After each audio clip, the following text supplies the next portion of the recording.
Sebelumnya, Presiden Prabowo Subianto bertemu Perdana Menteri Malaysia Anwar Ibrahim di Kuala Lumpur. Dalam pertemuan itu, keduanya membahas strategi menghadapi kebijakan tarif dagang Trump. Kebijakan tarif dagang Trump menjadi salah satu topik penting dalam diskusi antara Prabowo dan Anwar Ibrahim. Kebijakan ini tengah jadi sorotan utama di ASEAN. Sebab tarif dagang Trump berpotensi mengguncang kondisi ekonomi dan dunia usaha dalam negeri masing-masing negara anggota ASEAN. Dan untuk mengetahui poin-poin penting apa saja yang disampaikan Presiden Prabowo dan Menteri Keuangan Sri Mulyani terkait situasi dan tantangan ekonomi Indonesia, sudah ada jurnalis Kompas TV Tifal Solesa di lokasi acara Sarasehan Ekonomi. Tifal, jika bisa disebutkan apa saja poin yang paling kuat, yang paling penting yang Anda highlight baik dari Presiden dan juga Menteri Keuangan Sri Mulyani, Tifal. Spesifik soal tarif resiprokal 32% yang dipatok oleh Presiden Amerika Serikat Donald Trump untuk produk-produk ekspor yang masuk ke Amerika, yang cukup menarik perhatian saya adalah pernyataan dari Menteri Keuangan Sri Mulyani Indrawati.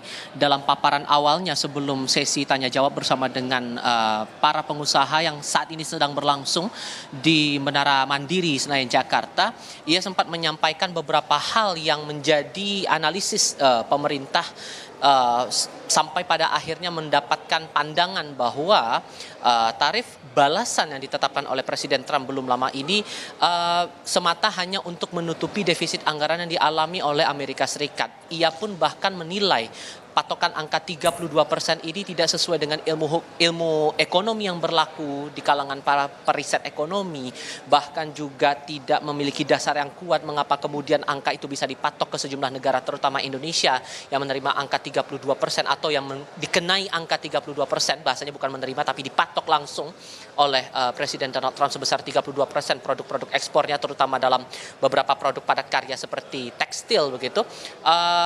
Itu dari pernyataan Sri Mulyani. Walaupun kemudian dianggap ini tidak masuk akal, saya bisa bahasakan demikian, namun pemerintah bisa memastikan bahwa aspek makroekonomi, terutama anggaran pendapatan belanja negara ini masih bisa terkendali, terutama dalam menjalankan beberapa program-program besar yang masih menjadi unggulan di pemerintahan Prabowo Subianto dan Gibran Rakabuming Raka. Salah satunya adalah program makan bergizi gratis. Merujuk dari dinamika yang berlaku untuk sepanjang hari ini, mengingat ini sudah masuk hari kerja pertama setelah libur panjang Idul Fitri 1446 Hijriah, kita sama-sama paham sudah ada dinamika dari nilai tukar rupiah, terutama indeks harga saham gabungan yang terkoreksi cukup dalam perdagangan sepanjang hari ini.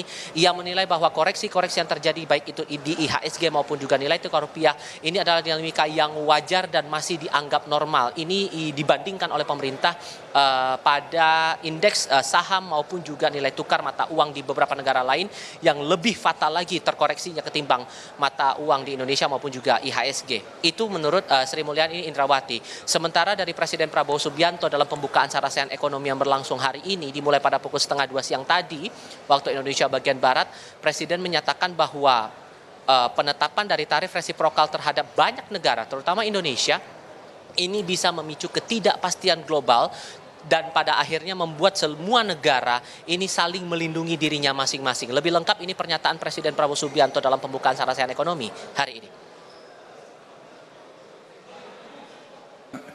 Apa yang terjadi sekarang, goncangan dunia akibat negara yang ekonominya terkuat, membuat kebijakan-kebijakan memberi peningkatan tarif yang begitu tinggi kepada banyak negara. Ini bisa dikatakan menimbulkan ketidakpastian dunia. Banyak negara yang cemas, ya. Padahal sebenarnya pendiri-pendiri bangsa kita dari sejak dulu, dan termasuk saya bertahun-tahun saya sudah ingatkan, mari kita bangun ekonomi kita dengan sasaran berdiri di atas kaki kita sendiri.